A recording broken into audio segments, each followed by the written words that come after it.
ટીટોડીએ વહેલા ઈંડા મૂકતા વર્તારો કરવામાં આવ્યો છે। ખેડૂતોના અનુમાન પ્રમાણે સામાન્ય રીતે ખેતર ખાલી થયા બાદ ટીટોડી ઈંડા મૂકે છે। ચોમાસાની ઋતુ શરૂ થયા બાદ બચ્ચાનો જન્મ થાય છે। ટીટોડીના બચ્ચા ખેતરમાં જોવા મળતા આ અનુમાન કરવામાં આવ્યું છે। ચોમાસા અગાઉ અનેક રીતે વરસાદની આગોતરી આગાહી કરવામાં આવે છે। ટીટોડી જમીન પર કેટલી ઊંચાઈએ ઈંડા મૂકે છે, ક્યારે ઈંડા મૂકે છે, ઈંડાની સંખ્યા કેટલી છે, તે તમામ બાબતો પરથી વરસાદનું અનુમાન કરવામાં આવે છે। આ વખતે બચ્ચાનો વહેલો જન્મ થતા વરસાદ વહેલો આવવાનું અનુમાન છે।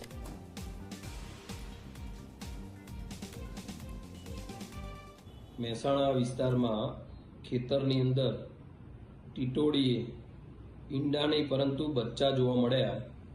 કેમ કે વર્ષાની ઋતુ થાય એ વખતે બચ્ચા થતા હોય છે અને મે મહિનામાં ટીટોડી જ્યારે ખેડૂતો એમના ખેતરમાં પાક લઈ લે એના પછી ઈંડા મૂકતી હોય છે, જેની જગ્યાએ અત્યારે હાલ બચ્ચા જોવા મળ્યા। તો એવું લાગે છે કે આ વખતે ચોમાસું વહેલું આવશે, કેમ કે ટીટોડી અને એના બચ્ચા જમીન ઉપર રહેતા હોય છે, એ ઝાડ ઉપર નથી રહેતા હોતા અને એના કારણે જેમનો ખોરાક જે છે એ વરસાદ પછી જે જીવજંતુ હોય છે એનો ખોરાક હોય છે।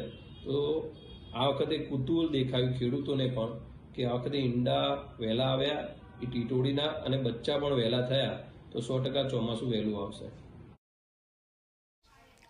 ટીટોડી અત્યારે ઈંડા મૂકે કારણ કે ટીટોડી હવે એનો અવાજ આકાશમાં હવે સંભળાશે, પણ ટીટોડી હાલમાં ઈંડા મૂકે તો તેનું મહત્ત્વ વધારે નથી।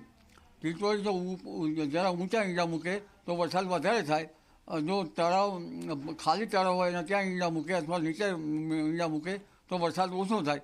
પરંતુ એ ત્યારે જ ગણી શકાય કે જ્યારે ચોમાસું આવવાની શક્યતા હોય ત્યારે। અષાઢ મહિનામાં ચોમાસું નજીક હોય અને ટીટોડી ઈંડા મૂકે તો તેની ગતિવિધિ સિક્સ સેન્સના હિસાબે આવા પંખીઓને અને પશુઓને પણ વધારે ખ્યાલ આવી જતો હોય છે। એટલે જ્યારે ટીટોડી ચોમાસું આવવાનું થાય ત્યારે ત્યાંના ઈંડા ઊંચાઈ ઉપર મૂકે છે અથવા નીચાણવાળા ભાગમાં મૂકે છે, તે જ પછી ખ્યાલ આવશે। જી તો ગાંધીનગરના સચિવાલયમાં કપિરાજનો ત્રાસ સામે આવ્યો છે। સચિવાલય કેન્ટીનમાં કપિરાજ ઘૂસી આવ્યા હતા।